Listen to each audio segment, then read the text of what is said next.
The dust settled on the horizon like a veil being drawn across the dying sun, and Flint Caldwell watched it with the same hollow eyes he'd worn for the past 3 years.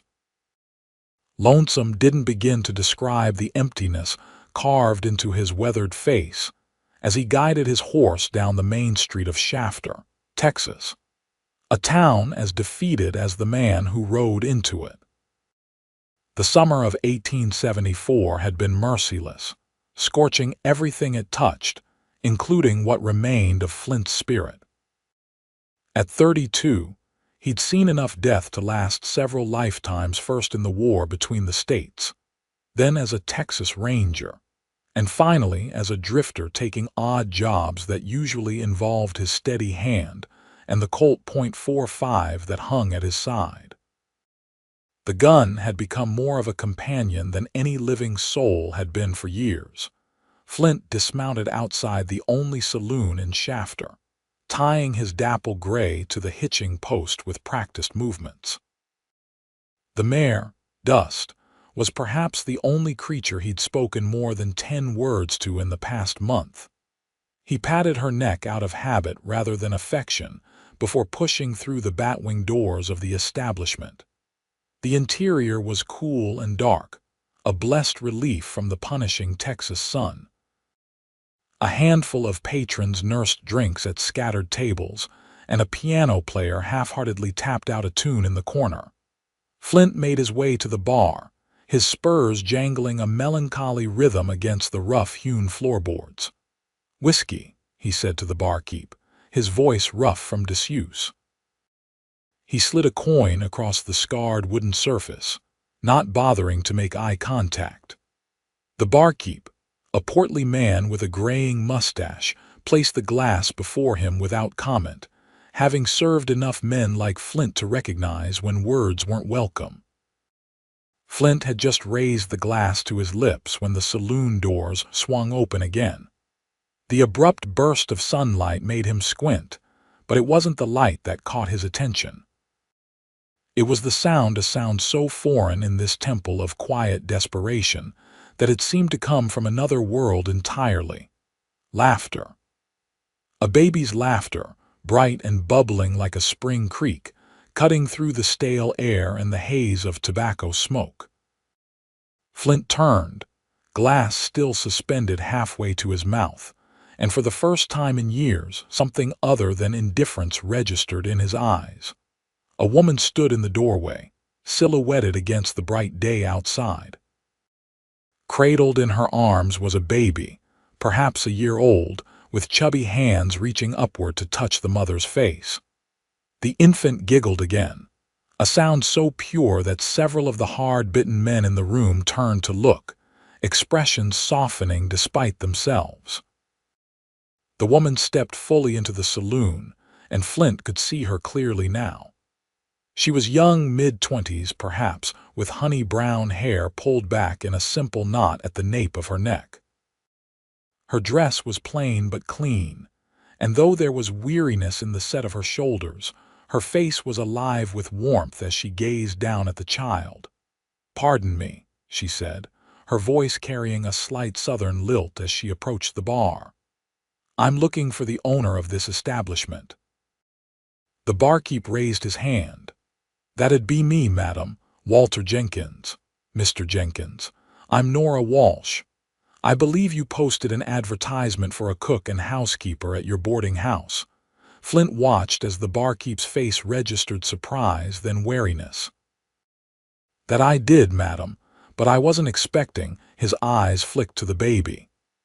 "I understand your concern," she said quickly, shifting the child on her hip.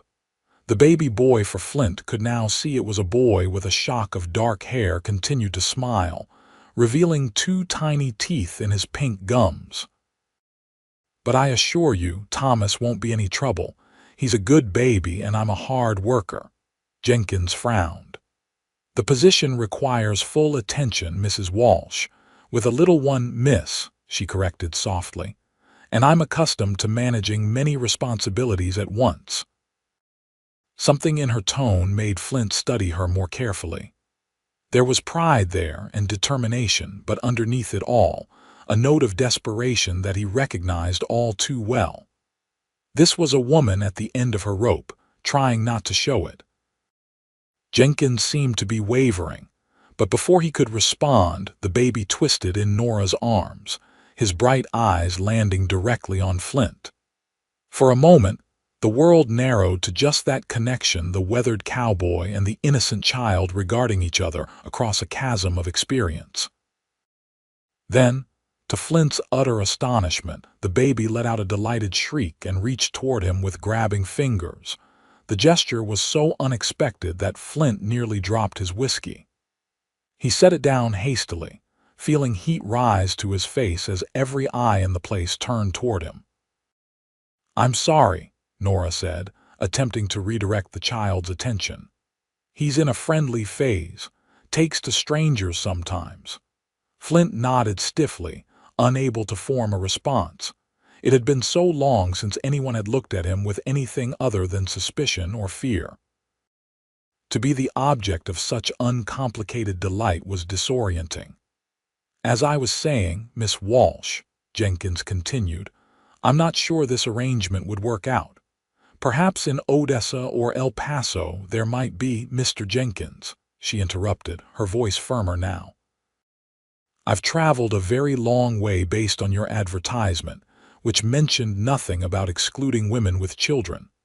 I cook excellent meals, keep a tidy house, and I don't mind working from dawn till dusk.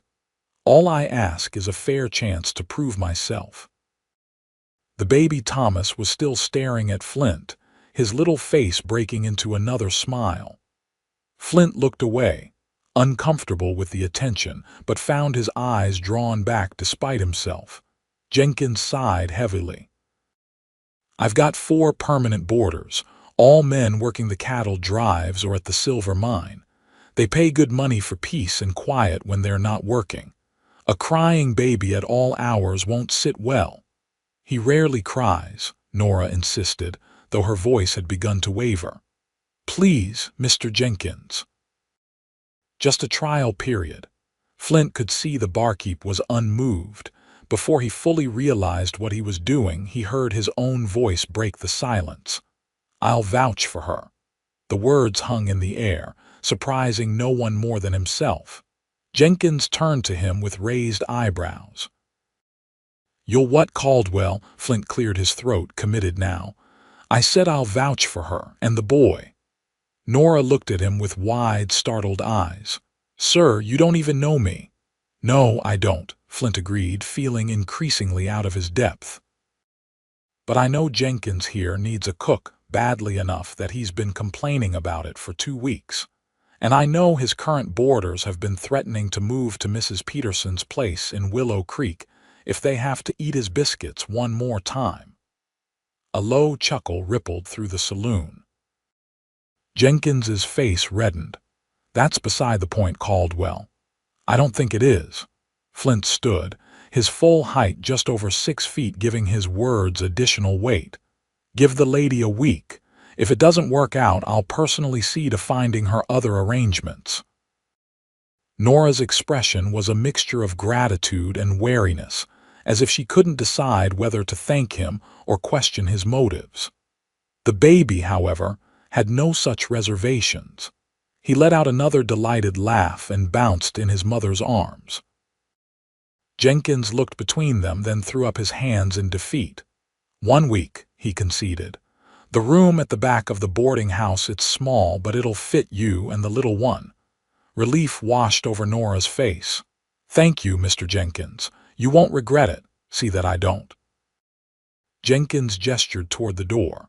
"Boarding house is 2 buildings down. I'll show you after I close up here tonight. For now, Martha at the general store can give you the key." Nora nodded, then turned her attention to Flint. "And thank you, Mr. Caldwell, Flint Caldwell." "Mr. Caldwell." She studied him for a moment, as if trying to reconcile his rough appearance with his unexpected intervention. "I don't know why you spoke up for me, but I'm grateful." Flint shifted uncomfortably, already regretting drawing attention to himself. "It was nothing." It wasn't nothing to me." Her direct gaze made him want to look away, but something kept his eyes locked with hers. "May I ask why you did it?" It was a fair question, one he wasn't sure he could answer. The truth was, he didn't know what had possessed him. Maybe it was the baby's laughter, a sound so foreign to his existence that it had momentarily cracked the shell he'd built around himself. Or maybe it was the quiet dignity in the way she held herself, despite her obvious circumstances. "Just seemed like the right thing to do," he said finally, the words inadequate even to his own ears. She nodded slowly, seeming to accept his answer even if she didn't fully believe it. The baby squirmed in her arms, still focused on Flint with fascination. "This is Thomas," she said, bouncing the child gently. "He's 10 months old and, as you can see, quite taken with you." Flint managed a tight nod in the baby's direction, unsure how to interact with such a small human. It had been so long since he'd been around children that he felt as awkward as a greenhorn on his first cattle drive. "I should let you get back to your drink," Nora said, sensing his discomfort. "And I need to get this little one settled. But truly, Mr. Caldwell, thank you." With that, she turned and made her way back toward the door, pausing only to adjust her grip on the baby, who peered over her shoulder at Flint with curious eyes until they disappeared into the bright day outside. Flint sat back down, aware of the eyes still on him. He picked up his whiskey and downed it in one swallow, hoping to douse the strange feeling that had taken root in his chest. It was uncomfortable, this sensation like something long dormant was stirring to life. "Never took you for the chivalrous type, Caldwell," Jenkins remarked, wiping down the bar. Flint didn't respond. He wasn't the chivalrous type. He wasn't any type at all anymore, just a man passing through life with as little entanglement as possible. And yet, for reasons he couldn't explain, he just bound himself to the welfare of a woman and child he'd never laid eyes on before today. "Another," he said, sliding his empty glass toward Jenkins. As the barkeep refilled it, Flint tried to convince himself that he'd forget all about Nora Walsh and her smiling baby by morning. But as he raised the second glass to his lips, the echo of that bright, innocent laughter still rang in his ears, and he knew with unsettling certainty that something fundamental had shifted in his world. The next morning found Flint at the livery stable, where he'd taken temporary work mending tack and shoeing horses. The owner, an old-timer named Silas Parker, had hired him 3 weeks ago when Flint's funds had run low. It wasn't the first time Flint had stopped in Shafter. The town lay on a route he traversed every few years, but it was the longest he'd stayed in one place in recent memory. "You're mighty focused this morning," Silas commented as Flint worked meticulously on a broken bridle. "Something on your mind?" "No," Flint replied curtly, though it was a lie. Despite his best efforts, he'd found his thoughts repeatedly drifting to Nora Walsh and her son. He tossed and turned in his rented room above the saloon, wondering what had possessed him to involve himself in their affairs. "Heard you stood up for that young woman at Jenkins' place yesterday," Silas continued, unperturbed by Flint's brevity. "That was decent of you." Flint grunted noncommittally. News traveled fast in small towns, one of the many reasons he generally avoided staying in them. "Pretty little thing, isn't she?" Silas pressed, a knowing glint in his rheumy eyes. Flint looked up sharply. "I didn't notice." Silas chuckled, the sound like leather creaking. "Course you didn't. And I suppose you didn't notice that baby of hers either. Cutest little tyke I've seen in a while. Saw them at the Mercantile this morning, getting settled in."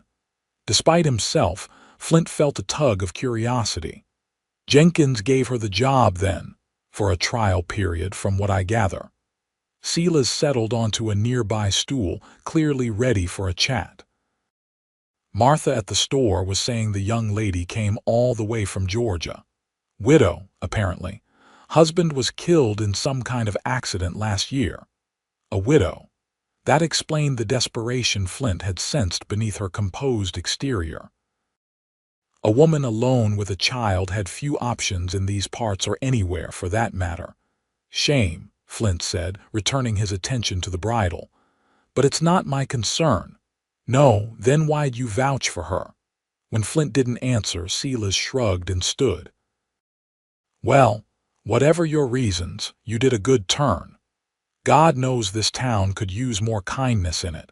Flint worked through midday, breaking only when Silas insisted he take time for a meal. Reluctantly, he made his way to the boarding house where he knew Jenkins served lunch to travelers and locals alike. He told himself it was simply the closest place to eat, not an opportunity to check on Nora's progress. The boarding house was a 2-story wooden structure with a wide porch and simple furnishings. As Flint stepped inside, he was immediately struck by the changed atmosphere. The dining room, which had always been serviceable but uninviting, now bore small touches that transformed it.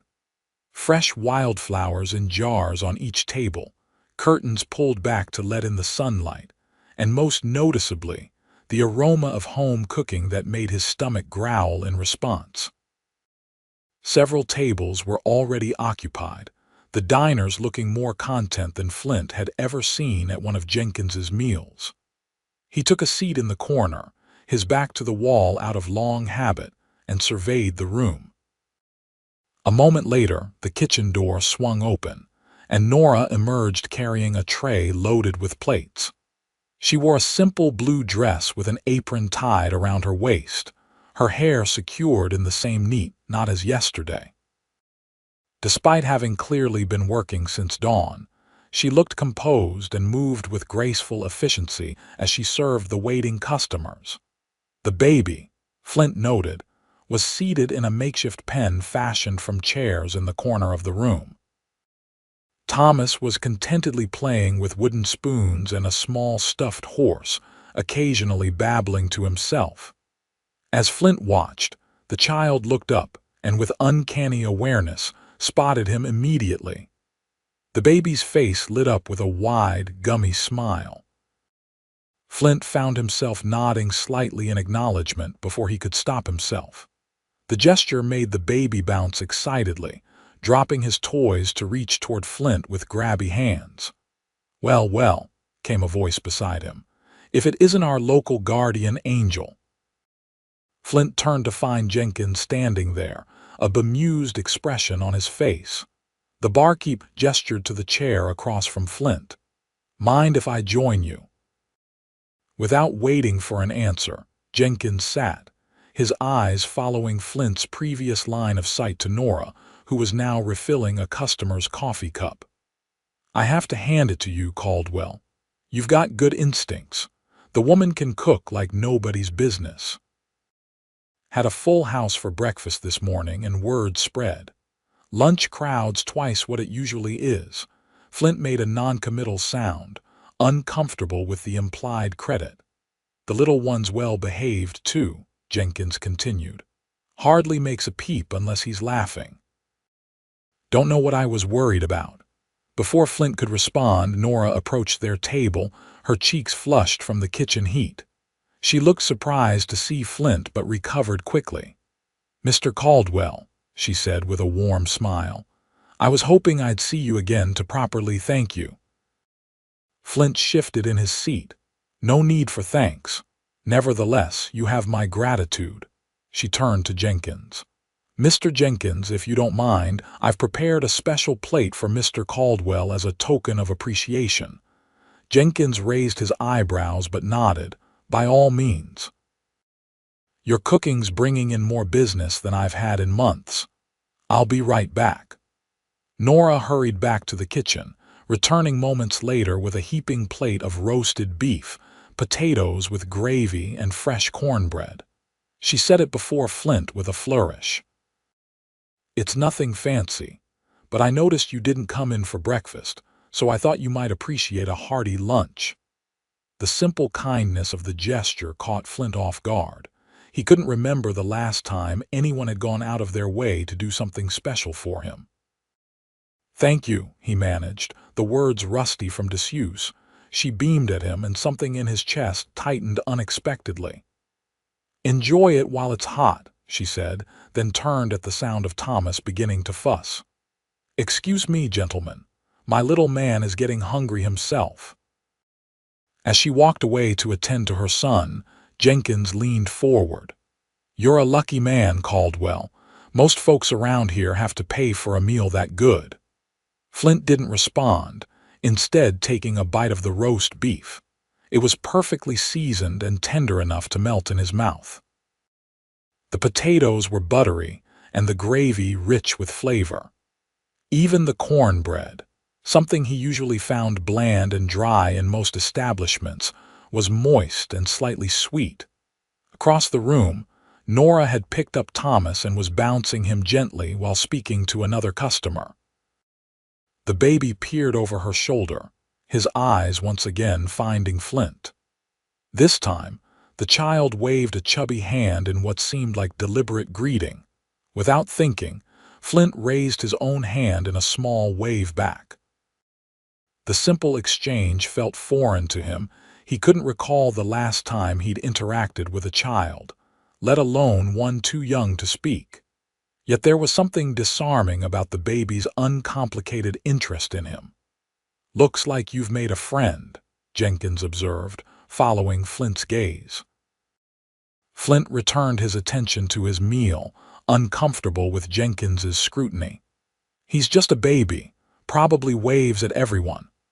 "Actually, he's been rather particular today," Jenkins said. "Cried when old Dr. Forrester tried to hold him, and he's usually good with little ones." Flint didn't know how to respond to that, so he didn't. He focused on his meal instead, trying to ignore the occasional glances from both Nora and her son. When he finished eating, cleaning his plate more thoroughly than he had in recent memory, Flint stood to leave. He reached for his money clip, but Jenkins shook his head. "She insisted it's on the house for you, said it's the least she could do." Flint frowned. "I don't need charity." "It's not charity, man, it's gratitude." Jenkins stood as well. "Accept it graciously, why don't you?" Not everything in this world has to be a transaction. Reluctantly, Flint nodded. He made his way toward the door, but before he could leave, Nora intercepted him, the baby now settled on her hip. "Was everything to your liking, Mr. Caldwell?" she asked, her expression hopeful. "Best meal I've had in years," he admitted truthfully. "Thank you." Her face lit up at the praise. "I'm glad. It's the least I could do after your kindness yesterday." Thomas, seeming to sense he was the topic of conversation, let out a happy squeal and reached for Flint again. This time, his tiny fingers brushed against the sleeve of Flint's shirt before Nora could pull him back. "I'm sorry," she said, adjusting her grip on the squirming child. "He's been doing this all day. I think he likes your hat." Flint glanced at his worn Stetson, then back at the baby's fascinated face. On impulse, he removed the hat and held it briefly in front of Thomas, who giggled and tried to grab it. Something about the child's delight loosened a knot inside Flint's chest. "Here," he said gruffly, replacing the hat on his head. "Maybe this will help." He reached into his pocket and pulled out a small wooden horse he'd been whittling during his evenings alone. It wasn't finished, the legs were still rough, and the mane only partially carved, but it was recognizable as a horse. He offered it to Thomas, who grabbed it with surprising dexterity and immediately brought it to his mouth. "Oh, Mr. Caldwell, that's very kind, but I couldn't possibly—" "It's nothing," he interrupted. "Just something to keep his hands busy." Nora looked at him thoughtfully, as if trying to reconcile this gesture with the taciturn man before her. "Do you have children of your own, Mr. Caldwell?" The question hit him like a physical blow. "No," he said shortly. "Never married." She must have sensed she'd touched on a sensitive topic because she quickly changed course. "Well, thank you for this." Thomas loves horses, or at least he loves pointing at them when we see them. Don't you, sweetheart? The baby babbled happily around the wooden toy, his eyes still fixed on Flint with unnerving interest.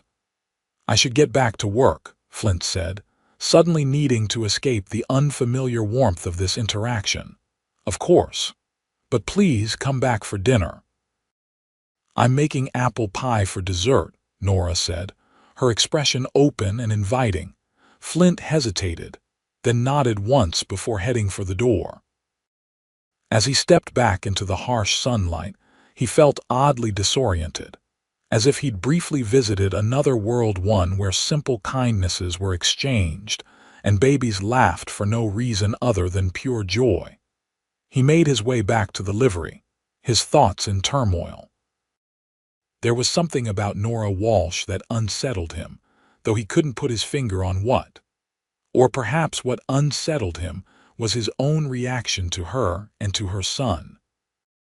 For years, he'd carefully maintained his isolation, keeping people at arm's length to avoid the pain that inevitably came with connection.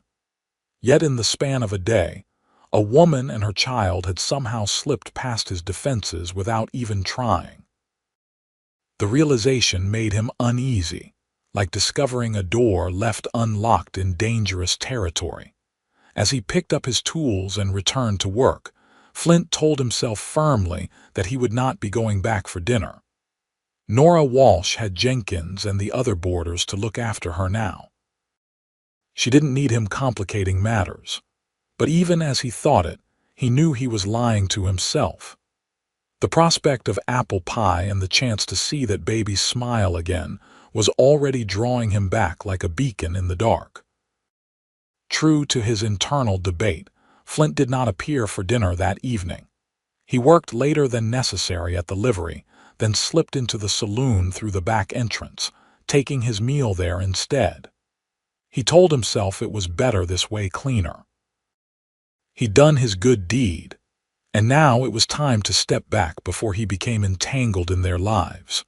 But the following morning, as he walked past the boarding house on his way to work, the front door opened and Nora emerged with Thomas in her arms. She was speaking to the baby, her face animated and affectionate when she spotted Flint. Her expression brightened. "Mr. Caldwell, good morning." Flint tipped his hat, intending to keep walking, but Thomas let out an excited squeal at the sight of him, nearly lunging out of his mother's arms. "My goodness," Nora laughed, struggling to keep hold of the wriggling child. "He's certainly taken with you." Flint stopped, unable to simply walk past in the face of the baby's obvious delight. "Morning, Madam Thomas." "We missed you at dinner last night," Nora said, adjusting her grip on her son. "I saved you a slice of pie just in case."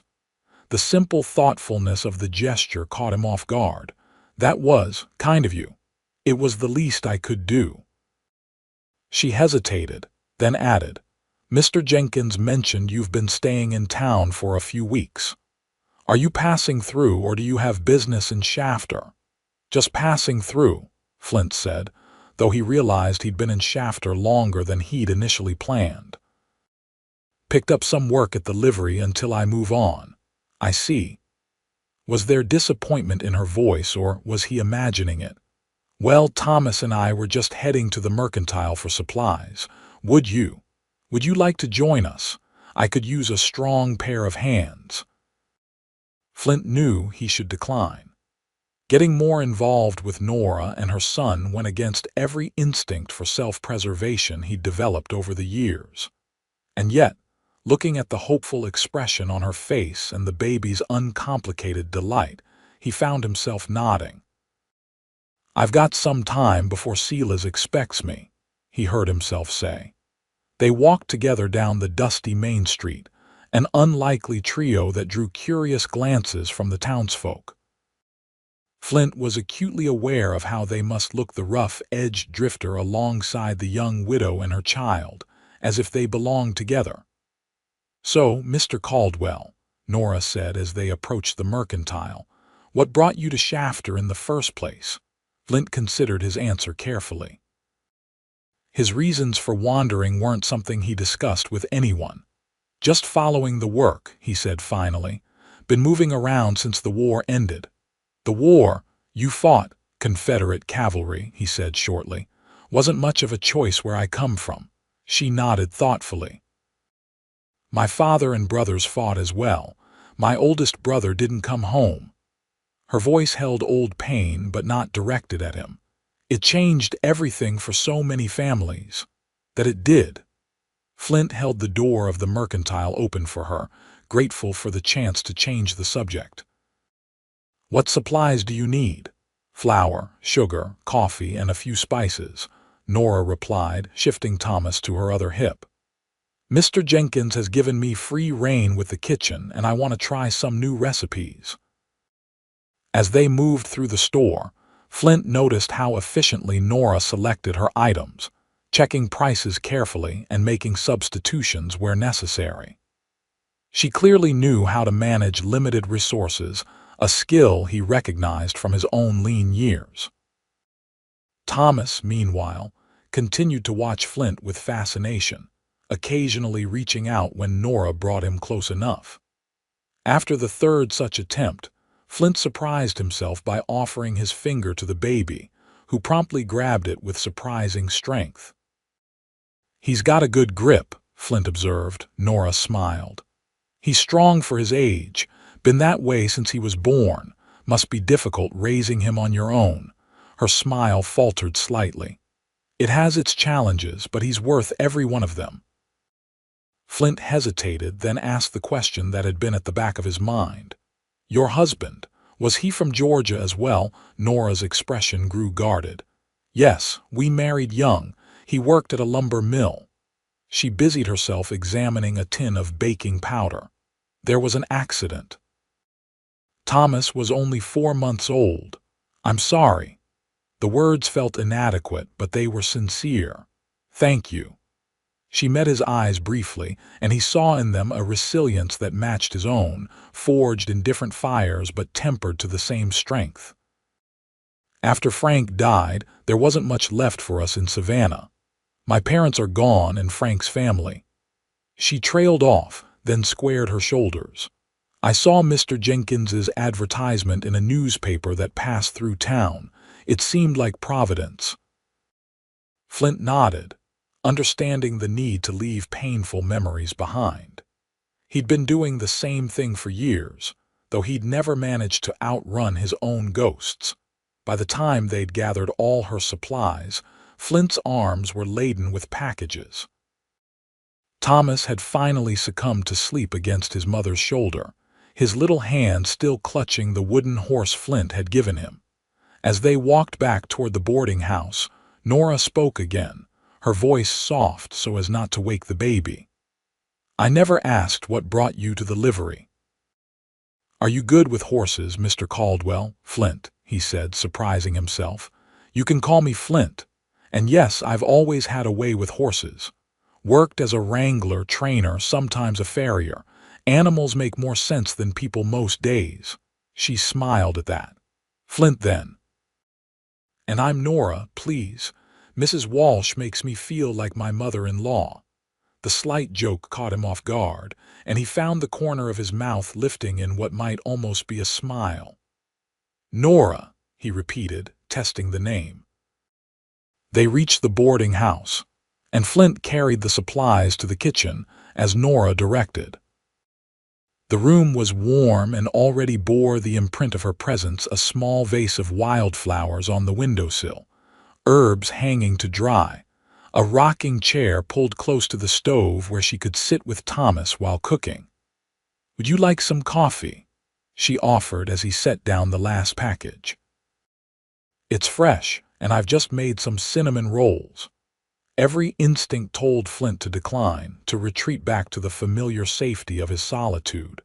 But as Thomas stirred and opened his eyes, immediately seeking out Flint with a sleepy smile, he found himself nodding. That would be nice. Nora beamed, laying the still drowsy Thomas on a blanket spread in the corner before moving to pour the coffee.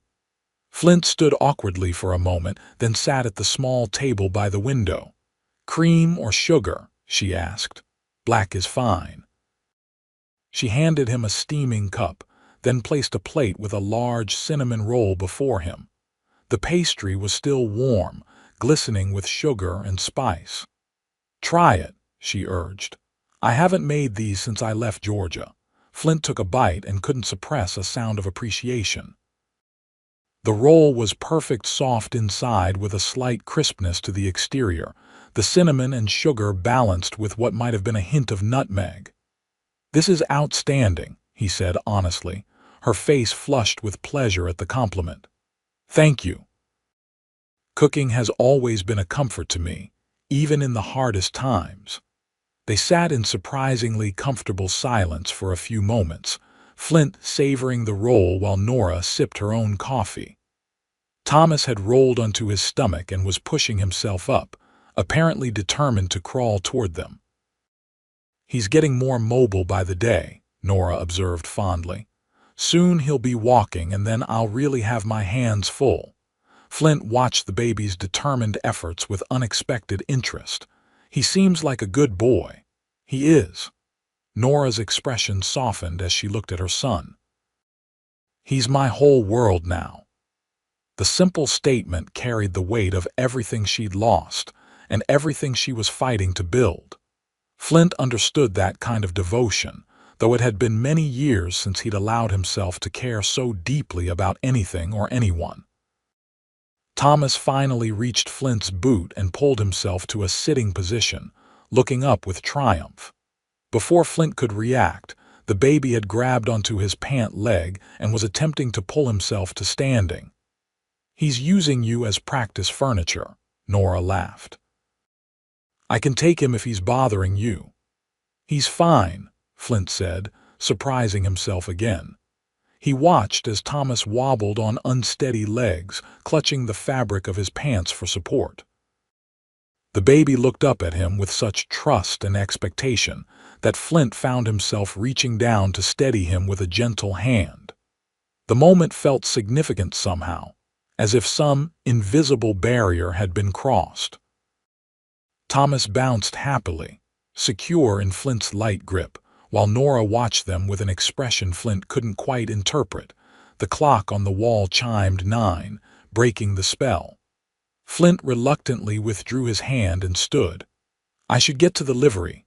Silas will be wondering where I am." "Of course." Nora rose as well, scooping Thomas up despite his protests. "Thank you for your help with the supplies. It was no trouble." Flint hesitated at the door, feeling as if there was something more to say but not knowing what it might be.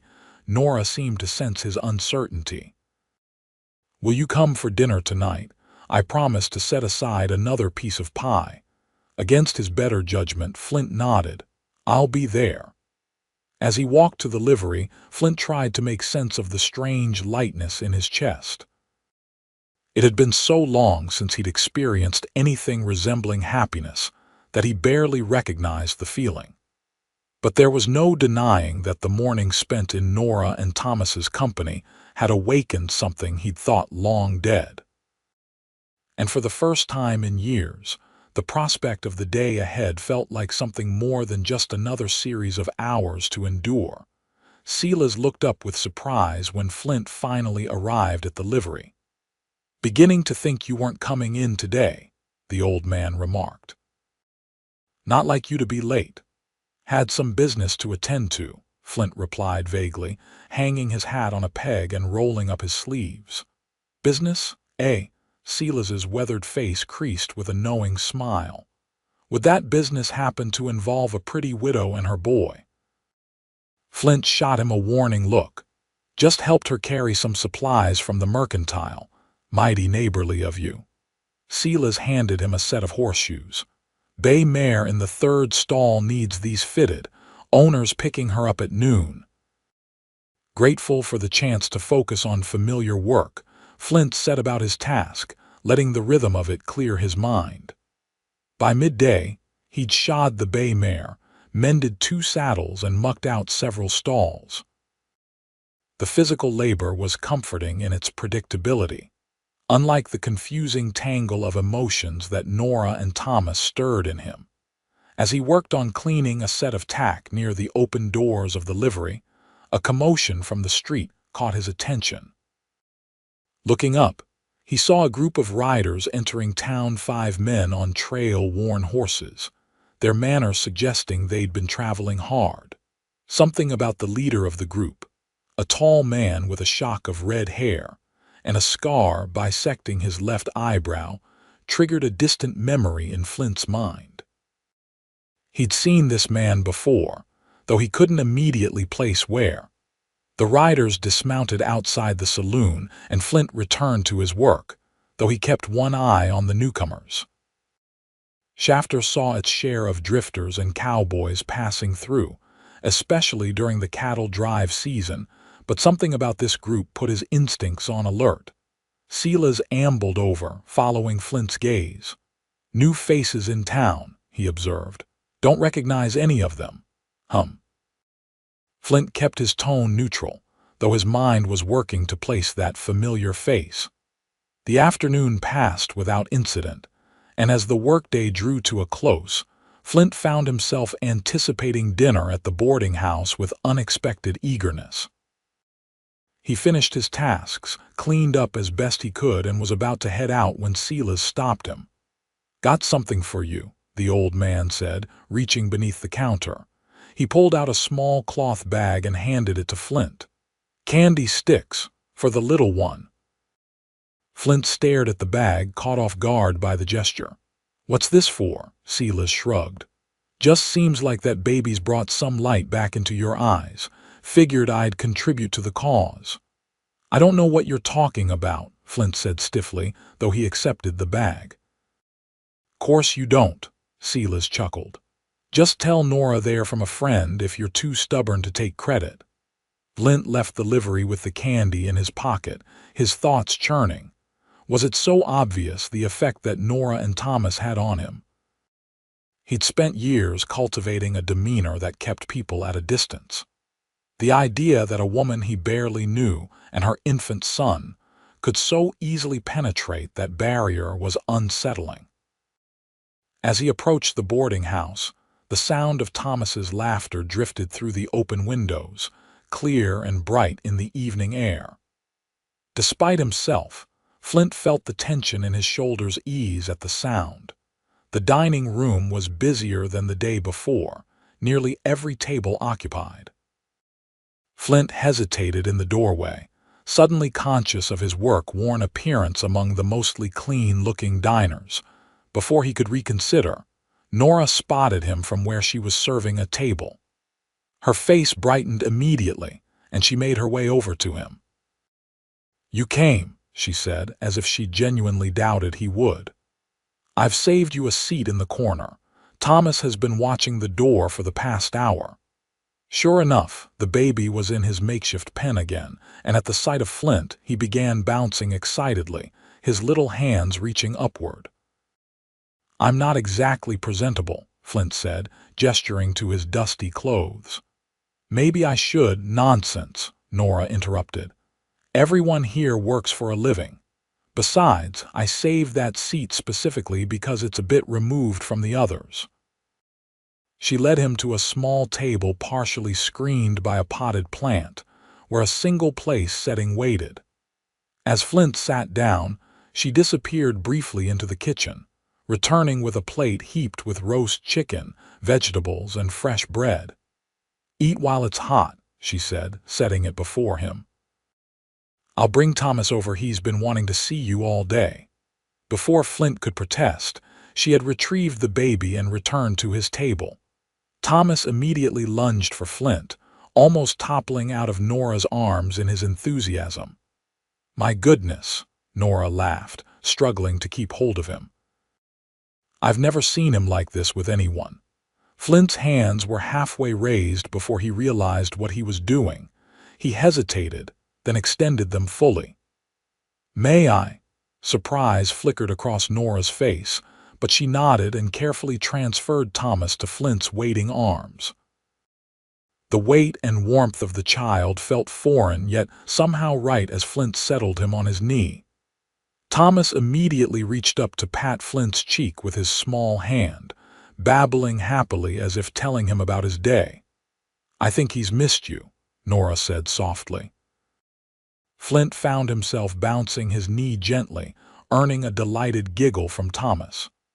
"Got something for him," he said, reaching into his pocket with his free hand to extract the candy sticks.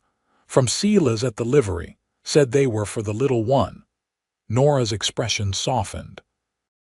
"That was very thoughtful. Please thank him for me." She took the bag and removed one stick. "He's a bit young for these yet, but maybe just a tiny taste."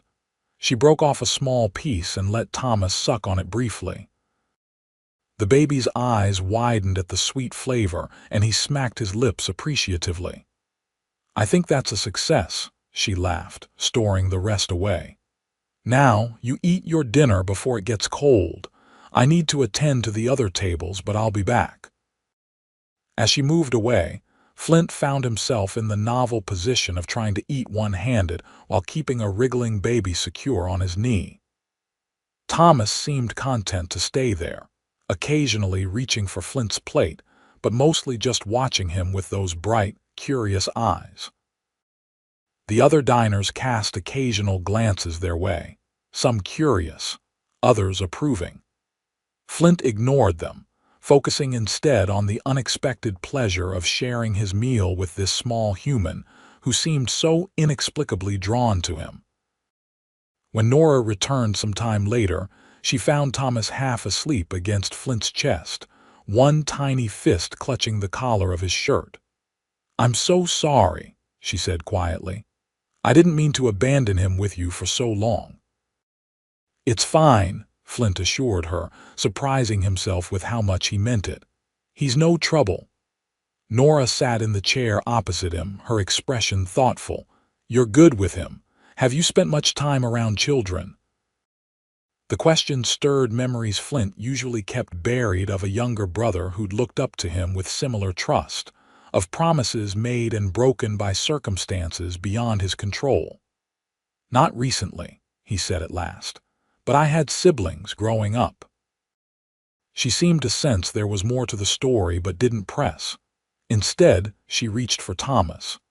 "Let me take him now. You must be tired after working all day."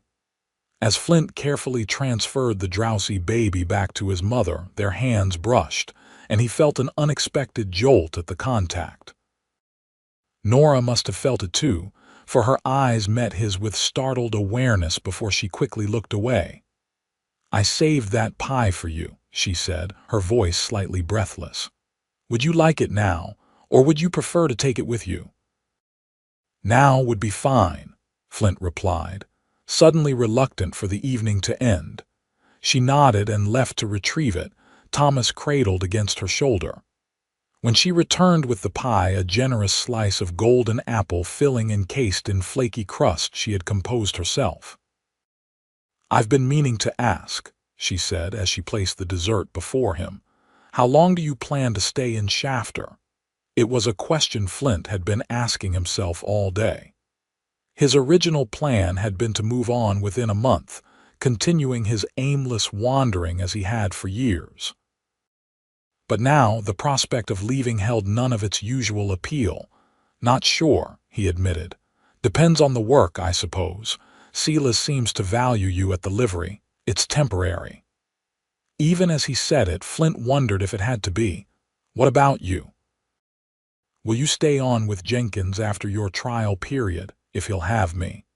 Nora adjusted Thomas, who had fallen fully asleep. "It's a good situation for us. Safe, stable.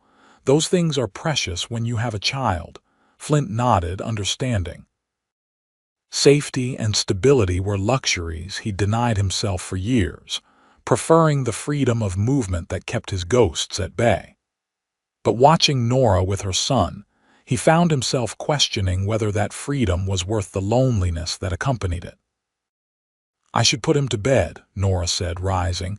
"Thank you for being so kind to him, to us." "It's nothing," Flint replied automatically, though they both knew it wasn't true.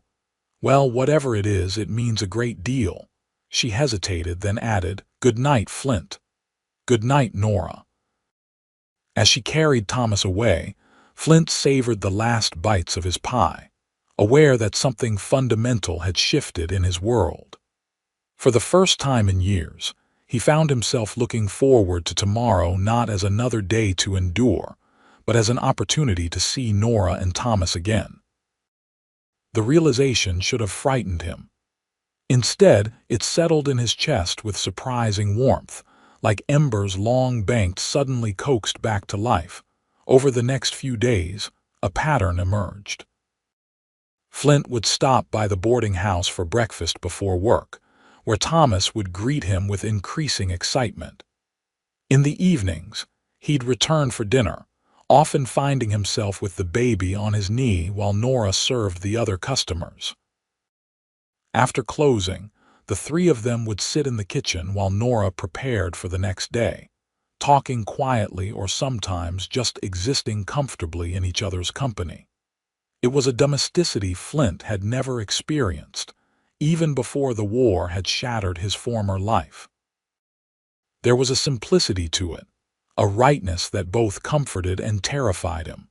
On the fifth day, as Flint was helping Nora clean up after the dinner service, Thomas crawling contentedly around their feet, Jenkins approached with a letter in his hand.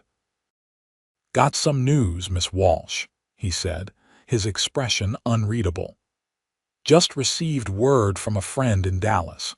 There's a position open at the Grand Hotel, their head cook with accommodations included. Pays nearly twice what I can offer you." Flint felt something cold settle in his stomach as Nora's eyes widened. "That's very generous of you to inform me, Mr. Jenkins," she said carefully. "Is there a reason you're bringing this to my attention?" Jenkins shifted uncomfortably. "Well, I know your trial period here was just that, a trial. Thought you might want to consider something more permanent, substantial." "I see." Nora glanced at Flint, then back at Jenkins. "And would you prefer that I pursue this opportunity?" "Lord, no," Jenkins exclaimed, seeming genuinely horrified by the suggestion. "Business has doubled since you started cooking here. I'd be a fool to let you go. Just thought. Well, with the little one and all, you might want something more secure than what a small town like Shafter can offer." Nora relaxed visibly.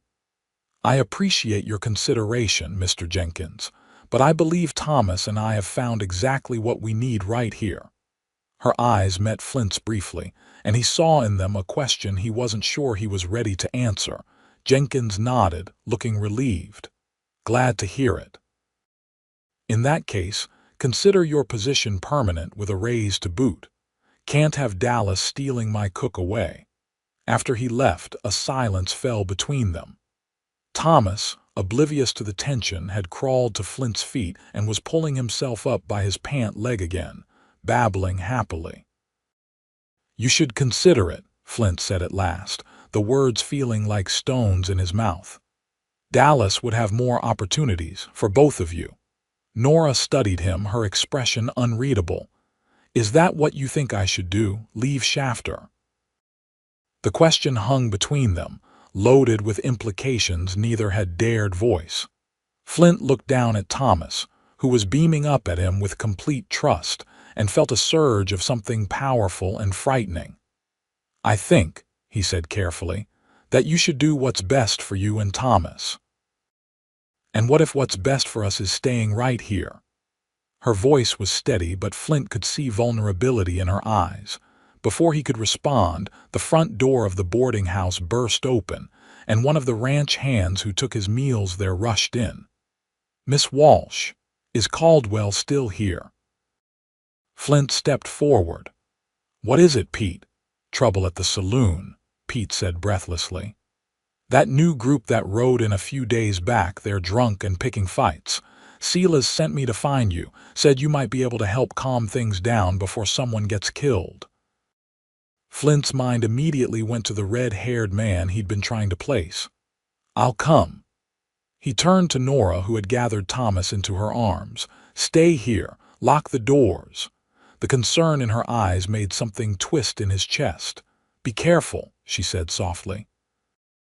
With a nod, Flint followed Pete out into the night, his hand instinctively checking the Colt at his side. As they hurried toward the saloon, the sounds of breaking glass and shouting grew louder. "Who are these men?" Flint asked Pete as they walked. "Don't know much," Pete replied. "Been keeping to themselves mostly, but drinking heavy." Tonight they started asking questions about local ranches. Who owns what land? When Benson from the Circle B mentioned your name, said you were working at the livery, the red-haired one got real interested. That information sent a chill down Flint's spine. If these men knew him, it likely wasn't for any good reason. The scene at the saloon was chaotic. Tables overturned, glass shattered on the floor, and in the center of it all, the 5 newcomers facing off against a group of locals. The red-haired man was holding a bottle, his expression ugly with drink and something else, something Flint recognized as malice. "Well, well," the man drawled as Flint entered. "If it ain't Flint Caldwell himself. Boys, our search is over." And suddenly Flint remembered. Wade Harmon, a deserter from the Confederate Army who turned to robbery and murder after the war. Flint had been part of a ranger group that had tracked Harmon and his gang 3 years ago, after they'd raided a settlement near Austin, killing several people including a young family. They'd caught 3 of Harmon's men, but Harmon himself and a few others had escaped, and now it seemed they'd found him. "Harmon," Flint acknowledged coldly, "didn't expect to see you in these parts. Bet you didn't." Harmon's smile was all teeth, no humor. "Been looking for you a long time, Caldwell. You and them other rangers cost me some good men." "Those men were hung for murder," Flint replied evenly. "As you would have been had you been caught." The saloon had gone quiet, the locals sensing the dangerous undercurrent to the conversation. "Well, here I am now," Harmon said, spreading his arms wide. "And here you are, all alone without your ranger friends to back you up." Flint kept his expression neutral, though his mind was racing.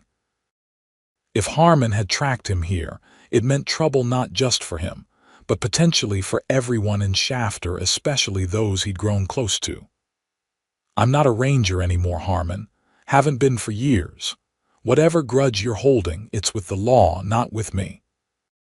Harmon laughed, a harsh sound like breaking glass. "That's where you're wrong, Caldwell. It's very personal." His eyes narrowed. "You killed my brother." Flint's mind flashed to the raid, to a young man who'd drawn on him despite warnings to surrender. "Your brother drew first. I gave him a chance." "And now I'm giving you one," Harmon snarled. "Meet me tomorrow at dawn outside of town. Just you and me." Or his gaze swept the saloon. "Maybe I start making everyone in this town pay for what happened." The threat hung in the air, and Flint felt a cold rage building inside him. He'd spent years running from his past, only to have it catch up to him here in the one place where he'd begun to imagine a future. "This is between you and me, Harmon," Flint said, his voice low and dangerous. "Leave the town out of it. Then be there. Dawn." Harmon gestured to his men, and they began backing toward the door, keeping their guns trained on the crowd. "And Caldwell, I hear you've been spending time with a pretty widow and her baby. Be a shame if anything happened to them because you didn't show up." The threat sent ice through Flint's veins, but he kept his expression impassive until Harmon and his men had left the saloon. Only then did he allow his hands to clench into fists at his sides. "Flint," Jenkins approached cautiously. "Who the hell was that?" "Trouble," Flint replied grimly. "From a long time ago." As the saloon patrons began riding tables and sweeping up glass, Flint's mind raced. He'd known his past would catch up to him eventually. It always did. That was why he never stayed in one place for long, never allowed himself to form attachments. But he'd broken his own rules in Shafter. He'd allowed himself to care for Nora and Thomas, to imagine, however briefly, that he might have a place in their lives. And now, that decision had put them in danger. There was only one solution. He would meet Harmon as agreed, but first, he needed to make sure Nora and Thomas were safe, whatever the cost to himself. Striding out of the saloon, Flint made his way back to the boarding house, his resolve hardening with each step. The lights were still on in the kitchen, and through the window he could see Nora moving about, Thomas sleeping in a basket nearby. The sight of them, peaceful and unaware of the danger, twisted something in his chest. For a brief, selfish moment, he considered what might have been mornings at the breakfast table, evenings by the fire, Thomas growing from a baby to a boy under his watchful eye. A family, something he'd long ago convinced himself he neither deserved nor wanted. But those dreams, barely acknowledged even to himself, would have to remain just that, dreams. What mattered now was ensuring their safety. When he knocked, Nora opened the door immediately, relief washing over her face. "Thank goodness. I was worried when I heard the commotion from town." "May I come in?" Flint asked, his voice carefully controlled. "Of course." She stepped aside, studying his face with concern. "What happened?" Flint entered, removing his hat and turning it in his hands. "There's trouble, Nora. Men from my past who have come looking for me." Her eyes widened. "What kind of trouble?" He hesitated, not wanting to frighten her but knowing she deserved the truth. "The dangerous kind. I was a Texas Ranger for a time after the war. These men have a grudge against me for something that happened years ago." "I see." Her voice was steady, though fear flickered in her eyes. "And they've threatened you, not just me." Flint met her gaze directly. "They know about you and Thomas. They made veiled threats." Nora's hand flew to her mouth, her eyes darting to the sleeping baby. "Why would they do that?" "We have nothing to do with your past. Because they've seen that eye." Flint struggled to find the words. "That I care what happens to you, both of you." The admission hung between them, more revealing than he'd intended. Nora's expression softened, a complex mixture of emotions crossing her face. "What are you going to do?" she asked quietly. "Meet their leader as he's demanded. Dawn outside of town." Flint set his hat on the table. "But first, I need to make sure you and Thomas are safe." "How?" "I've arranged for Pete to take you to the next town tonight. There's a stage leaving for San Antonio in the morning. I've put together what money I have. It's not much, but it'll get you started somewhere new." Nora stared at him, shock replacing fear. "You want us to run, to leave Shafter? It's not safe here, not while Harmon and his men are around." "Even if I face him tomorrow, there's no guarantee his gang will honor the outcome if he loses. And you expect me to just go?" Her voice had risen slightly, and she glanced at Thomas, lowering it again. "To leave everything we've built here, to leave you." The last words were barely a whisper, but they struck Flint like a physical blow. In them, he heard everything he'd been afraid to acknowledge, that what had grown between them in these few short days was more than friendship, more than kindness. It was the beginning of something he'd denied himself for too long. "I expect you to keep your son safe," he said gently. "That's all." "And what about you?" Nora stepped closer, her eyes searching his. "If this man is as dangerous as you say, facing him alone is what I've been trained to do," Flint interrupted. "I was a ranger, Nora. This isn't my first gunfight. But it could be your last." Her voice broke on the words. "And for what? A grudge from years ago." Flint reached out almost without thinking and took her hand. It was small in his, but strong like the woman herself. "For you," he said simply. "For Thomas, so you can live without looking over your shoulder." Tears welled in her eyes. "We barely know each other. I know enough." The truth of it surprised him even as he spoke. "I know that you're brave and kind, that you love your son more than anything in this world, that you make the best apple pie I've ever tasted." The corner of his mouth lifted in the ghost of a smile. And I know that meeting you and Thomas was the first good thing to happen to me in years." A tear spilled down her cheek, and he reached up to brush it away, his touch gentle. "I don't want to leave," she whispered. "Not like this." "I don't want you to go," he admitted, "but I want you safe more." As if sensing the tension in the room, Thomas stirred in his basket, whimpering softly. Nora moved to him automatically, lifting him into her arms. The baby blinked sleepily, then spotted Flint and reached out with a happy gurgle. The simple gesture of trust undid him. Flint stepped closer, allowing Thomas to grab his finger as had become their custom. The baby held on tightly, as if sensing this might be the last time. "He knows you," Nora said softly. "In such a short time, you've become important to him. And he to me." Flint's voice was rough with emotion he rarely allowed himself to express. "Which is why I need you both far from here by dawn." Nora looked up at him, and in her eyes he saw a resolve that matched his own. "I have a counter-proposal," she said. "We stay, all of us. Nora, hear me out." She shifted Thomas to her hip.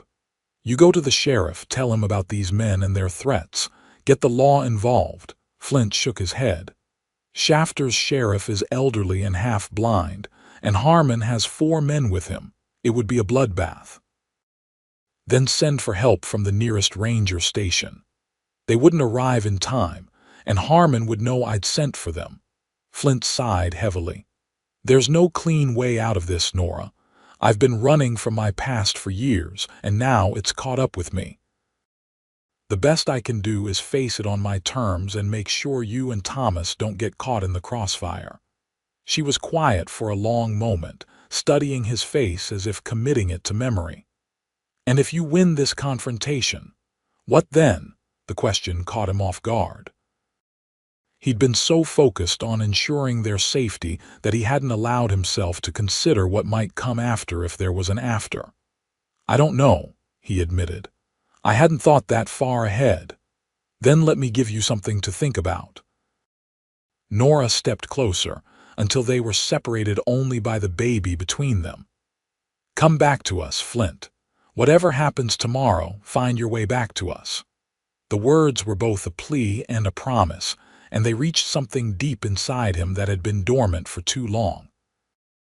Carefully, mindful of Thomas still watching them with wide eyes, Flint leaned forward and pressed his lips to hers. The kiss was gentle, a question and an answer all at once. Nora's free hand came up to rest against his cheek, and for a moment the world outside with all its dangers ceased to exist. There was only the woman before him, the child between them, and the fragile hope of a future he'd never dared imagine. When they finally parted, Flint rested his forehead against hers. "I can't ask you to wait," he whispered. "You didn't ask," she replied, her voice steady despite the tears in her eyes. "I'm offering. Come back to us, Flint Caldwell. That's all I ask." Thomas chose that moment to pat Flint's cheek insistently, as if adding his own demand to his mother's. Despite everything, Flint found himself smiling a real smile, perhaps the first in years. "Seems I don't have much choice," he said softly. "Not when I have 2 Walshes to answer to." The night passed too quickly. Though Flint tried repeatedly to convince Nora to leave with Pete as he'd arranged, she remained adamant. They would stay in Shafter, she insisted, and have faith in his ability to end the threat Harmon posed. In the end, he relented, though he insisted she and Thomas stay with Jenkins and his wife in their quarters above the saloon, which were more secure than the boarding house. Jenkins, upon learning of the situation, had readily agreed, his concern for Nora and the baby overriding any inconvenience. As dawn approached, Flint prepared to leave. He had cleaned his Colt methodically, checked and rechecked the action, and now stood in Jenkins's small sitting room, hat in hand. Nora waited by the door, Thomas still sleeping in the makeshift bed they'd created for him. She looked pale but composed, her strength evident in the set of her shoulders. I still think you should have gone with Pete, Flint said softly. And I still think running isn't the answer. She stepped closer, straightening the collar of his shirt with hands that trembled only slightly. Besides, Thomas would never forgive me if we left without saying goodbye, and neither would I. Flint caught her hands in his. This isn't goodbye, he promised. Just until later, she managed to smile at that. Until later, then. He kissed her once more, briefly but with all the feeling he couldn't put into words, then turned to where Thomas lay sleeping. Carefully, trying not to wake him, Flint placed his wooden horse beside the baby. To remember me by, he said quietly, if things don't go as planned. They will, Nora insisted. They must. With a final nod, Flint placed his hat on his head and left, the weight of her gaze following him down the stairs and out into the gray light of early morning. The street was deserted as he made his way toward the edge of town, where the buildings gave way to the open plains beyond. In the distance, he could make out several figures waiting Harmon and his men, silhouetted against the lightening sky. As he approached, Flint emptied his mind of everything except the task at hand. He thought of his ranger training, of the countless confrontations he'd survived, of the skills that had kept him alive when so many others had fallen. He was no longer the drifter who had ridden into Shafter weeks ago, purposeless and hollow. Now he had someone to fight for. Harmon stepped forward as Flint reached them, a smirk playing on his scarred face. Wasn't sure you'd show, Caldwell. I gave my word, Flint replied evenly. Just you and me, Harmon. That was the agreement. Indeed it was. Harmon gestured to his men, who spread out in a semicircle, hands hovering near their weapons. They're just here to ensure fair play. Nothing about you has ever been fair, Harmon. The outlaw laughed, a harsh sound in the quiet morning. Perhaps not, but I am a man of certain principles, one of them being that debts must be paid. His face hardened. You killed my brother. In self-defense, Flint maintained. He was given the chance to surrender. Sam was 17 years old enough to ride with killers, old enough to draw on a ranger. Flint's voice was steady. I gave him a chance, which is more than you gave the family you murdered near Austin. Harmon's eyes narrowed. Ancient history, Caldwell. Today is about you and me. Then let's get to it.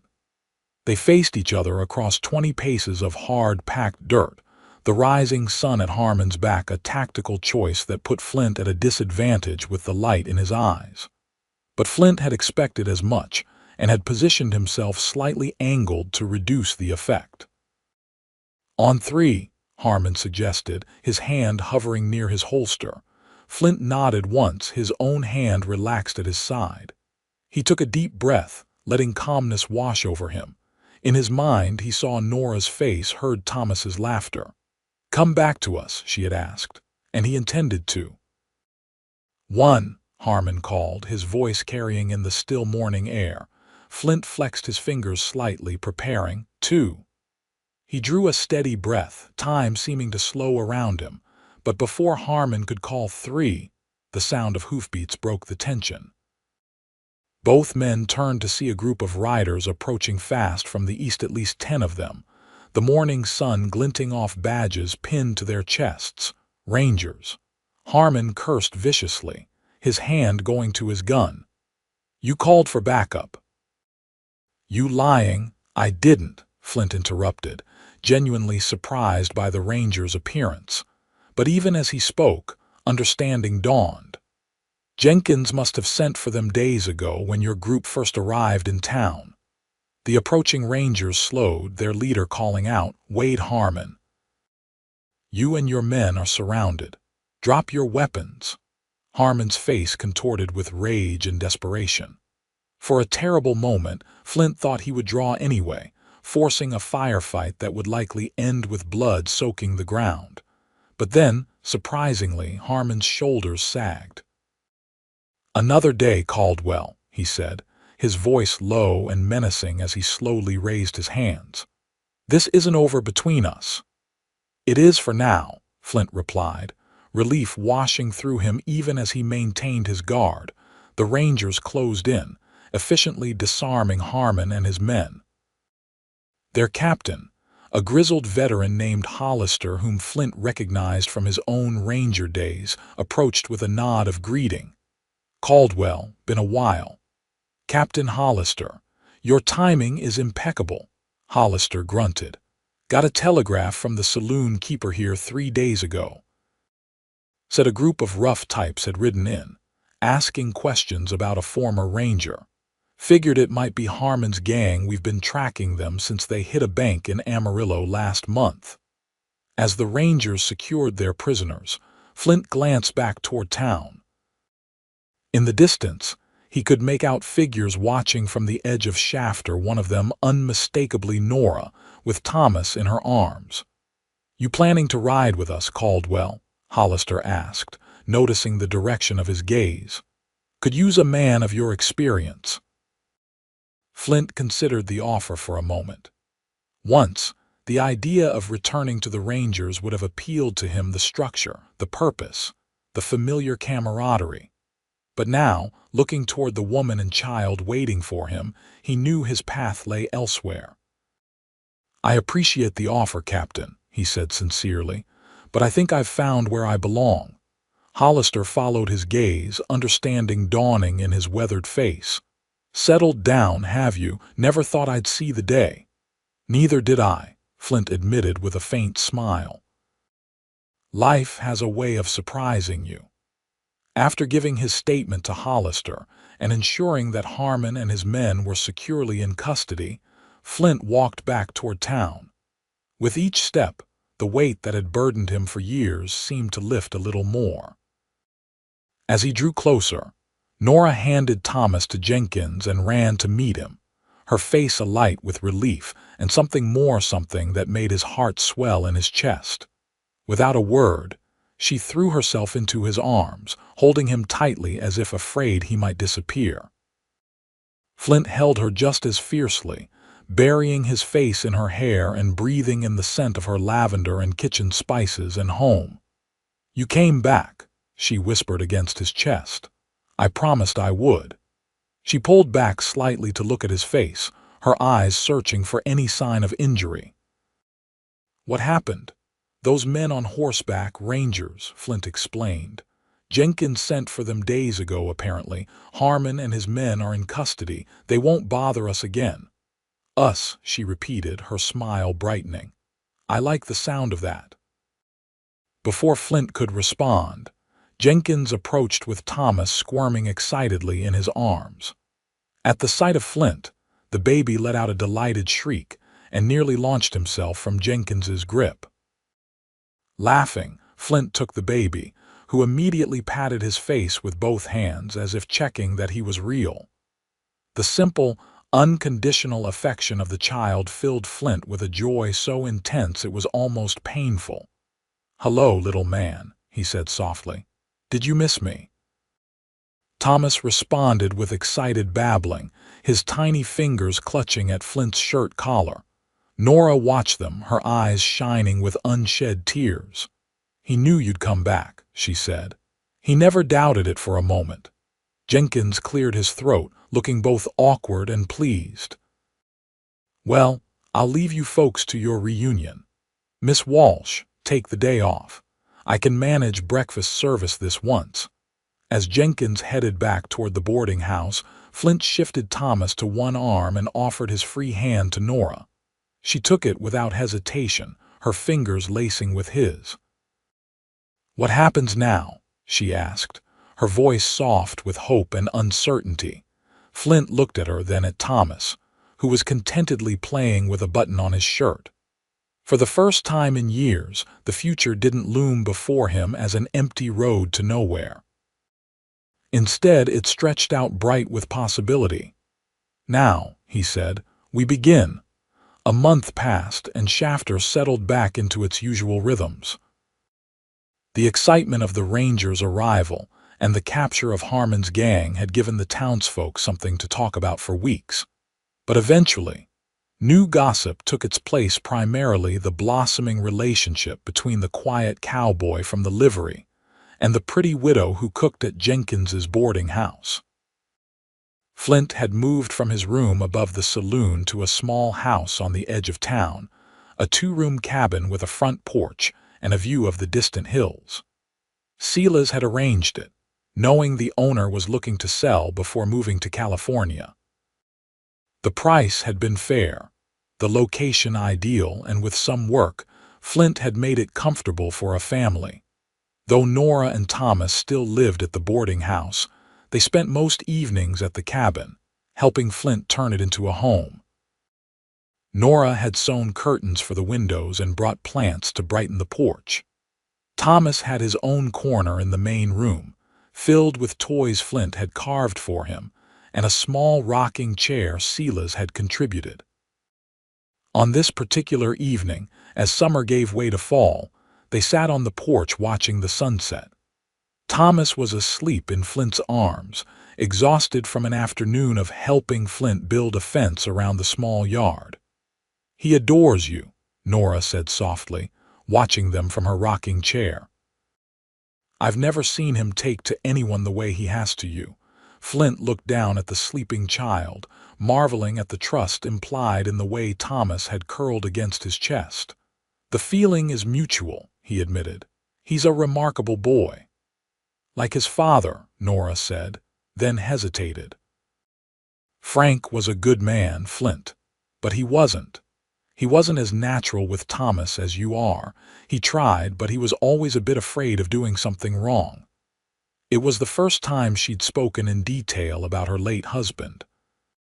Flint listened carefully, understanding the significance of her sharing this part of her past. "It's different with you," she continued. "From that first day when he reached for you in the saloon, there was a connection, as if he recognized something in you that the rest of us couldn't see." "Children see clearly," Flint replied, thinking of his own childhood, of the instinctive way he'd known which adults could be trusted and which could not. "They haven't learned to doubt their instincts yet." Nora nodded, her eyes on the horizon where the sun was sinking in a blaze of gold and crimson. "I've been thinking," she said after a pause, "about the future, about us." Flint felt his heart rate increase slightly. Though they had acknowledged their feelings for each other, they had taken things slowly, both aware of the significance of building a life together, especially with Thomas to consider. "What about us?" he asked, keeping his voice steady despite the sudden nervousness he felt. Nora turned to face him, her expression serious yet warm. "Jenkins has offered me part ownership of the boarding house. He's getting older and he wants to step back from the day-to-day management. It would mean security for Thomas and me, a steady income." "That's wonderful," Flint said sincerely. "You deserve the recognition. You've transformed that place." "There's more," she continued. "Silas mentioned that he's looking to retire next spring. He asked if you might be interested in taking over the livery." This was news to Flint. "He hasn't said anything to me. He wanted me to broach the subject. I think he was afraid you might turn him down outright if he asked directly." She smiled slightly. "He seems to think you have a tendency to avoid putting down roots." Flint chuckled softly, careful not to disturb the sleeping baby. "He's not wrong. At least he wasn't. And now," he met her gaze directly, "now I find I like the idea of roots, of belonging somewhere, to someone." Nora's smile deepened. "I was hoping you'd say that." She reached into her pocket and withdrew a small object which she held out to him. "Because I had something else in mind as well." Flint shifted Thomas carefully to look at what she was offering. In her palm lay a simple gold band, a man's wedding ring. "It was Frank's," she explained softly. "I've kept it all this time, not knowing what to do with it, but now I know." She took a deep breath. "I'd like you to have it melted down, reshaped into something new, for us." The significance of the gesture wasn't lost on Flint.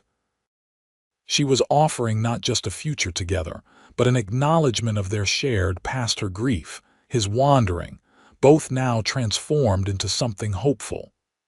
"Nora," he began, his voice rough with emotion, "are you asking what I think you're asking?"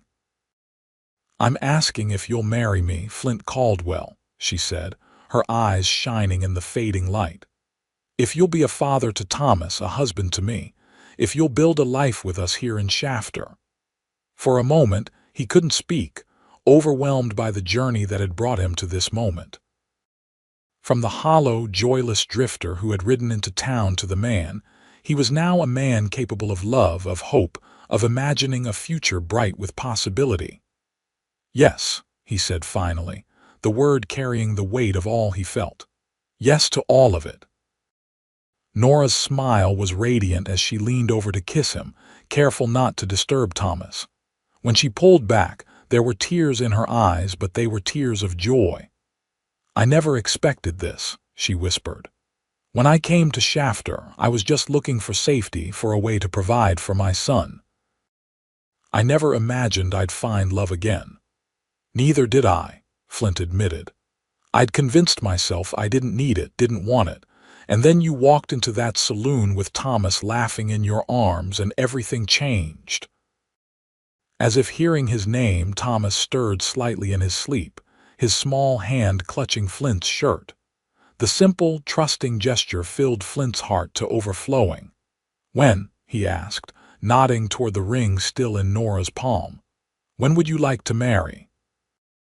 "Soon," she replied without hesitation, "before winter sets in.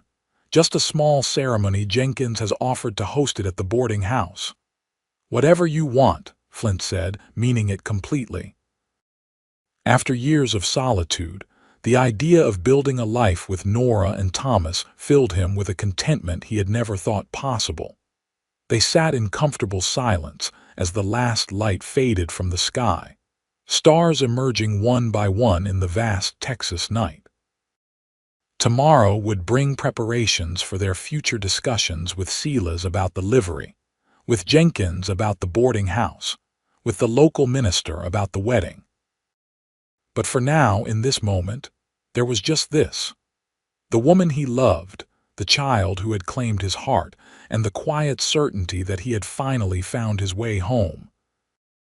2 months later, on a crisp November morning, Flint stood in the small church in Shafter, watching as Nora walked toward him, radiant in a simple white dress with blue ribbons.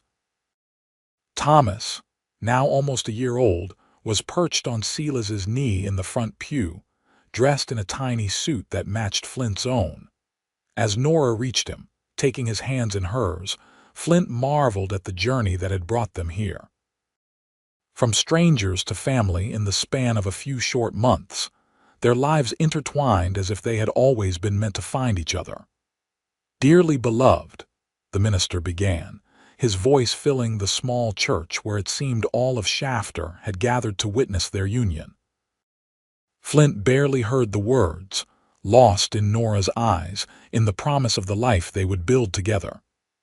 When it came time to speak their vows, his voice was steady and sure, carrying the weight of his commitment to her and to Thomas. "I, Flint Caldwell, take thee, Nora Walsh, to be my lawfully wedded wife. To have and to hold from this day forward, for better, for worse, for richer, for poorer, in sickness and in health, to love and to cherish, till death do us part." Nora's voice was equally firm as she repeated the vows, her eyes never leaving his. When the minister pronounced them husband and wife, the kiss they shared was a promise, a beginning. Thomas, apparently sensing the significance of the moment, let out a delighted laugh that echoed through the church, causing ripples of affectionate laughter among the guests. Flint broke from the kiss to smile at the child, his son, now in every way that mattered.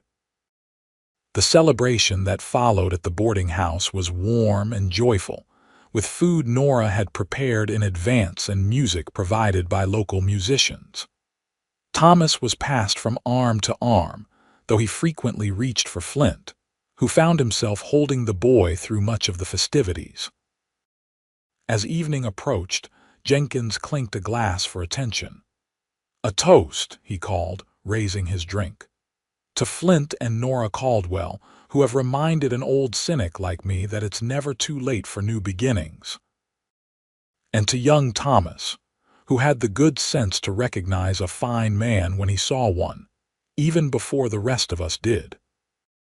Cheers and laughter followed the toast, and Flint found himself surrounded by people he now considered friends: Silas, Jenkins and his wife, the other regulars from the boarding house, townspeople who had come to respect the quiet competence he brought to his work at the livery. "Happy?" Nora asked softly, appearing at his side with a sleeping Thomas in her arms. Flint looked at her, his wife, and the child they would raise together, and felt a completeness he had never known before. "More than I ever thought possible," he replied honestly. Later that night, after the guests had departed and they had returned to their cabin, their home, Flint stood on the porch looking up at the star-filled sky. Behind him, through the window, he could see Nora putting Thomas to bed in the small room they had prepared for him, singing softly as she did. The scene filled him with a profound gratitude. For years, he had wandered, a man haunted by his past and afraid to hope for a future. But life, in its mysterious way, had led him to Shafter, to a saloon on a dusty afternoon, to a moment when a baby's laughter had cracked open the shell around his heart. As he watched, Nora finished tucking Thomas in and came to join him on the porch, slipping her hand into his. Together, they looked out at the land that stretched before them, at the life they would build day by day, season by season, year by year. "What are you thinking?" she asked, leaning her head against his shoulder. Flint considered the question, then answered with the simple truth. "That for the first time in my life, I'm exactly where I'm supposed to be." Nora squeezed his hand, her wedding ring newly forged from the gold of her first marriage, but shaped into a design unique to them, catching the moonlight. "Welcome home, Flint Caldwell." And as they stood together under the vast Texas sky, Flint knew that the restless wandering that had defined his life was finally over. In its place was something infinitely more precious: a family, a purpose, and a joy he had never thought possible. The cowboy, who had once been a stranger to joy, had found it at last, in the arms of a woman and the laughter of a child who had claimed his heart as their own.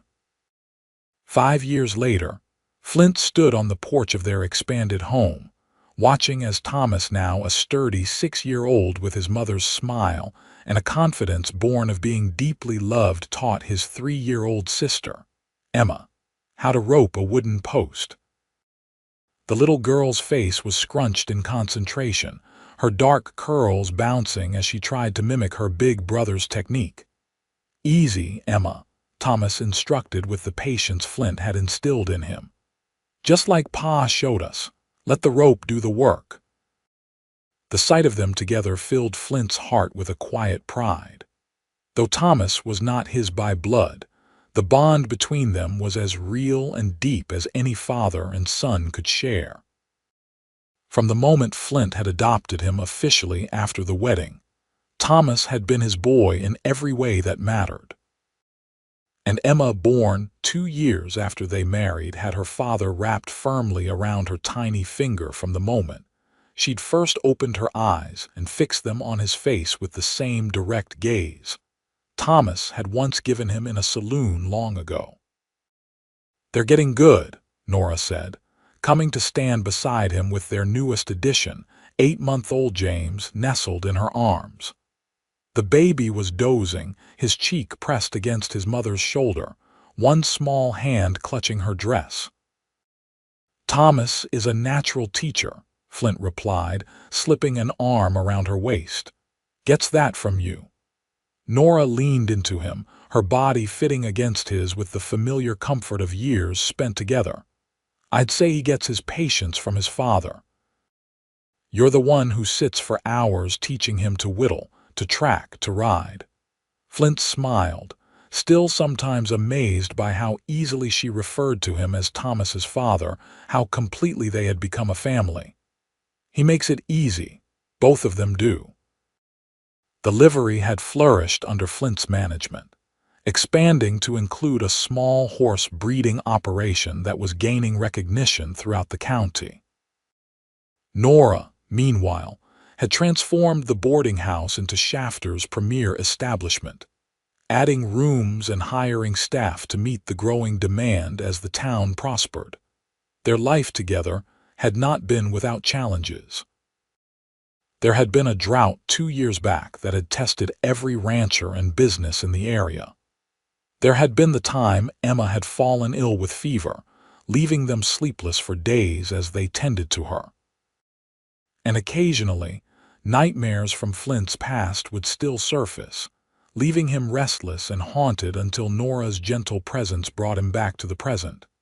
But through it all, they had faced each day together, their bond strengthening with each obstacle overcome, each joy shared. Pa! Pa, look, Thomas called excitedly. Emma did it. Sure enough, the little girl had managed to loop her small rope around the post, her face lighting up with triumph. I did it. Pa, Mama, I did it. Well done, sweetheart, Flint called back, his heart swelling at the pride in her voice. Your brother's a good teacher. Emma beamed at Thomas, who was standing tall with his hands on his hips, every inch the proud older sibling. The bond between them was strong and affectionate, despite the age difference and lack of blood relation. She learns fast, Thomas replied with a grin that revealed a missing front tooth lost the previous week, and solemnly placed under his pillow, for the tradition Nora had introduced to their household. As the children returned to their practice, Nora shifted James to her other shoulder, the baby stirring slightly before settling back to sleep. Jenkins asked again about expanding the boarding house kitchen, she said. With the railroad coming through next year, he thinks we'll see even more travelers. What do you think? Flint asked, knowing she would have already considered all angles of the proposition. I think it's a good investment, she replied thoughtfully. But it would mean hiring another cook to help with the increased workload. I don't want to be away from the children more than I already am. Flint nodded, understanding. Though their businesses kept them both busy, they had made a commitment when Emma was born to ensure that one of them was always available for the children. It sometimes meant Flint handling the morning livery duties, while Nora prepared breakfast at the boarding house, then trading places so she could be home when Thomas returned from the small school that had opened in Shafter 3 years ago. We'll make it work, he assured her. We always do. The sound of approaching hoofbeats drew their attention to the road, where a familiar figure was riding toward their home. Captain Hollister, now retired from the Rangers but still commanding respect wherever he went, visited Shafter several times a year, always making a point to stop at the Caldwell home. Uncle Jack. Thomas shouted, dropping his rope and running toward the gate, Emma following as fast as her little legs could carry her. Hollister dismounted with the ease of a man who had spent most of his life on horseback, catching Emma as she launched herself at him and swinging her high while Thomas danced around them excitedly. Look at you two, the former ranger said with a gruff affection that belied his tough exterior. Growing like weeds, you've been practicing your roping like I showed you. Yes, sir, Thomas replied earnestly. Emma just caught her first post, did she now? Hollister set the little girl down and knelt to her level. That's mighty impressive, Miss Emma. You'll be out ropping your brother before long. Emma giggled, her shyness forgotten in her excitement. Thomas is teaching me, but Pa showed us first. Your pa's one of the best I ever saw with a rope, Hollister said, rising to his feet as Flint and Nora approached. Though he's even better with a gun, which hopefully you two won't need to learn anytime soon. Flint shook the older man's hand warmly. Jack, Good to see you. We weren't expecting you until next month." "Change of plans," Hollister replied, his eyes crinkling at the corners as he nodded to Nora. "Madam, that new one's growing fast." Nora smiled, adjusting James, who was now awake and regarding the visitor with solemn curiosity. "Would you like to hold him? He's much less squirmy than the last time you visited." To anyone who didn't know him, the idea of the formidable ex-ranger holding an infant might have seemed incongruous. But Hollister had become a fixture in their lives over the years, a surrogate uncle to the children and a link to the part of Flint's past that he was still proud of. "Maybe after I've washed up," Hollister said, though his expression softened as James gave him a gummy smile. "Got some news that couldn't wait. Thought you'd want to hear it directly from me." Something in his tone made Flint straighten, instinctively moving closer to Nora and the baby. "What kind of news?" Hollister glanced at the children, who were watching the adults with interest. "Perhaps the little ones might like to check on my horse. I brought something in my saddlebag that might be for them." Thomas immediately took the hint, grabbing Emma's hand. "Come on, Em. Let's see what Uncle Jack brought us." As the children raced toward Hollister's tethered horse, the former ranger turned back to Flint and Nora, his expression serious. "Wade Harmon is dead," he said without preamble. "Tried to escape during a transfer between prisons. Was shot by the guards." The name sent a chill through Flint, despite the years that had passed. Though Harmon had been securely imprisoned since that day outside Shafter, the threat he represented had never fully faded from Flint's mind. "You're certain?" he asked, feeling Nora's hand slip into his. Hollister nodded grimly. "Saw the body myself. Wanted to be sure before I brought you the news." A weight Flint hadn't realized he still carried seemed to lift from his shoulders. Though he had built a life of happiness and purpose in the years since confronting Harmon, there had always been a small, vigilant part of him that remained on guard against the outlaw's sworn vengeance. "Thank you for coming all this way to tell us," Nora said softly, understanding the significance of the news. "Figured you'd sleep better knowing for certain," Hollister replied. "Both of you." Flint nodded, gratitude filling him for this man who had once been his commanding officer and was now a trusted friend. "We appreciate it, Jack." From the direction of the horse came excited squeals as the children discovered whatever gifts Hollister had brought them. The sound pulled Flint back to the present, to the life that had flourished in the shadow of past dangers. "Will you stay for dinner?" Nora asked Hollister. "I'm making Thomas's favorite chicken and dumplings." "Wouldn't miss it," the former ranger replied with a smile. "Though I reckon I should help those young uns with whatever mischief they're getting into first." As Hollister moved to join the children, Nora turned to Flint, her eyes searching his face. "Are you all right?" Flint looked at her, this woman who had changed his life with her courage and her love, then at their children, at the home they had built together. The news of Harmon's death had closed a chapter from his past, but it was the present that filled his heart. "I'm more than all right," he said, drawing her and James close. "I'm exactly where I'm meant to be." Later that evening, after a meal filled with laughter and stories, after the children had been tucked into bed with Hollister's gifts, a wooden flute for Thomas, and a small leather pouch of colored stones for Emma, Flint and Nora sat on the porch swing, watching as the stars emerged in the vast Texas sky. James was sleeping peacefully in his cradle nearby, and the soft sounds of the night surrounded them, crickets singing, a distant coyote calling to its pack, the gentle creak of the swing as they rocked. "I was thinking," Nora said, her head resting against Flint's shoulder, "about that first day in the saloon. Do you remember what Thomas was doing when we walked in?" Flint smiled at the memory. "He was laughing, the happiest sound I'd ever heard." "He was," Nora confirmed. "And do you know why?" "I always assumed he was just a happy baby." He was. Nora looked up at him, her eyes reflecting the starlight. But that particular laugh, the one that made everyone in the saloon turn and look, was because he had spotted you the moment we walked in, before I even saw you. He was laughing because something about you delighted him. Flint felt a tightness in his throat at the revelation. How did you know? I didn't then. But later, after we got to know each other, I realized it was the same laugh he reserved just for you. As if he recognized you somehow, even before I did. The idea that Thomas had chosen him from that very first moment was deeply moving. Flint had always believed it was chance that had brought Nora and Thomas into his life, but perhaps there had been something more at work, some connection that transcended rational explanation.